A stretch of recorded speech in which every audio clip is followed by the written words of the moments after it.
Қайырлы күн достар. Бүгін сіздерге ерекше салмасы бар қуырылған пирожки жасап көрсетемін. Дәмі өте жақсы, тез жасалатын пирожки. Бұл пирожкидің тестасы осы каналымда өткенде көрсетіп кеткен бауырсаққа арналған ұзатылған қамырдың тестасынан жасаймын. Ол тестаның ссылкасын көрсетіп кетемін. Сол тестадан өте әдемі шығады. Бірінші салмасын дайындап аламыз. Салмасына пісірілген тауық еті, пісірілген жұмыртқа және консервный кукуруза мен горохы бар. Ішінде пересі бар. Консерві керек. 4 жұмыртқаны турап алдым. Оны ысымызға саламыз.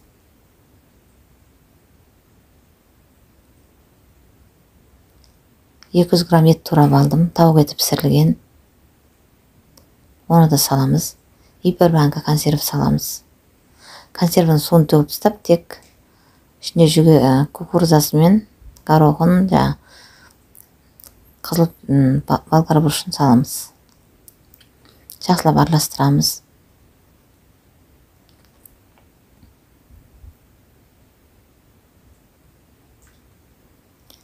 Дәміне қарай тұз, бұрыш салып араластырдым.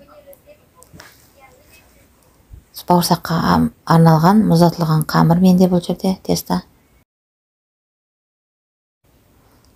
Осы сыртқа шығарып, морозильниктен жұмсартып, қайтып көтерілген болатын. Енді соны суалап, жаятын болам. Бұл жерде пакеттегі тестадан 2 суала қамыр шықты менде. Біріншісін жайып,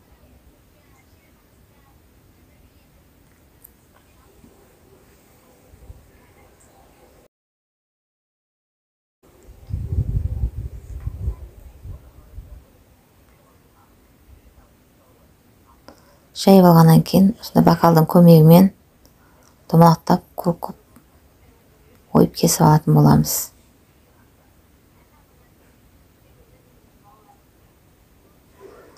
Домалақтап ойып алған қамырымызға салмамыз салып шығамыз.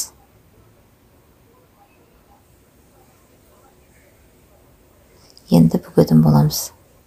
Салмамыз салып болғаннан кейін өстіп екі шетін ішке қарай, ортаға қарай алып келіп, қолдың саусақтың ұшымен осылай бүгіп шығамыз.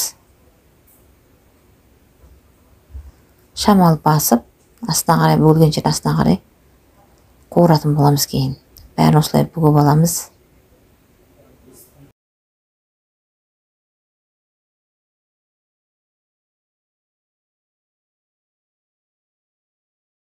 Осылай бүгеміз, қолы қысып. Қаттырақ қысу керек.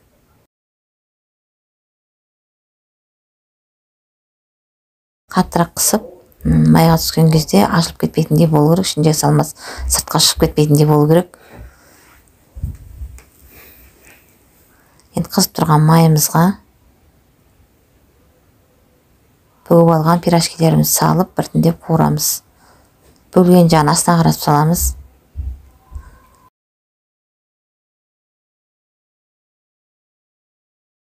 Бірінші астың жағы қызарғаннан кейін үстіне қаратып төңкеріп айналдырамыз.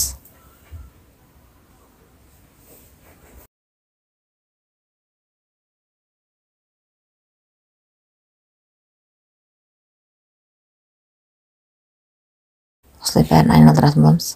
Қатты көтеріп кеткен кезде айналмауы мүмкін, оны белгінің көмегімен басып тұруға болады. Қуырылған пирожкилерімізді біртіндеп салып аламыз.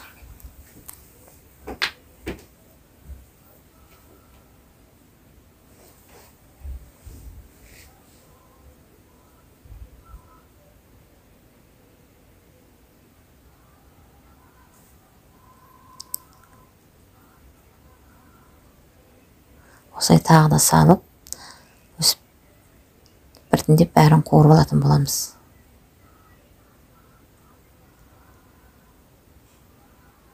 Дәл осылай әдіспен духовкада пісіруге болады.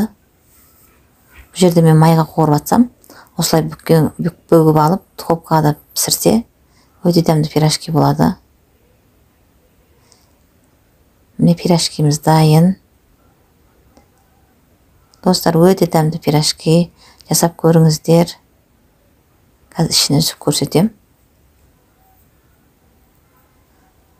мінекей.